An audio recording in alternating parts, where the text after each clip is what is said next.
Бүгінде арман арқалап тіл үйреніп, әлемнің айтулы қалаларында қызмет істеп жүрген қазақ жастары көп. Соның бірі жас түрколог, әрі тіл маманы Райма Әуесхан. Қазір Италияның Турин деген қаласында өмір сүріп жатырмын.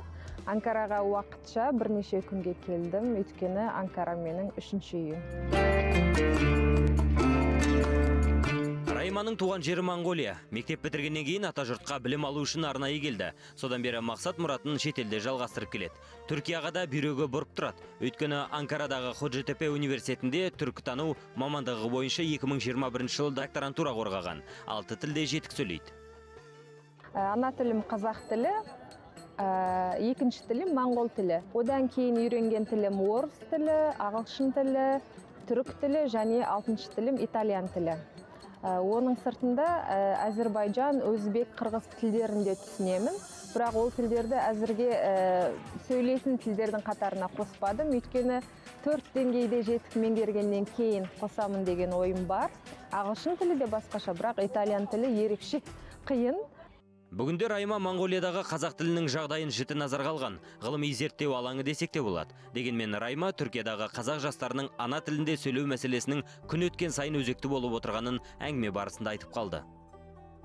Түркиядағы қазақтардың тілінің жағдайында біз өкінішке орай жойылып бара жатқан тіл тенденциясын көреміз. Яғни жас үлкен қазақтардың арасында қазақша сөйлесу бар. Сол үлкен жастағы адамдардың немерелеріне қараған кезде оларда қазақша түркше екі тілділік емес, түркше бір тілділік басым болғандықтан жаңа нәсілден нәсілге тілдің ақтарымы да жойылып бара жату бар. Ол үлкен мәселе тілдің сақталып қалуында. Қазақ тілі Түркиядағы қолданылу аясы тек қана отбасы. Қазақ тілі Баян-Өлгейде жағдайы әлі жақсы, ал басқа Улан Батыр немесе Налайық жаңағы Монғолияның орта тұсындағы қазақтардың саны аз болғандықтан, ол жердегі қазақ тілінің жағдайы кішкене қиындап бара жатыр. Екі тілділік көп орын алған.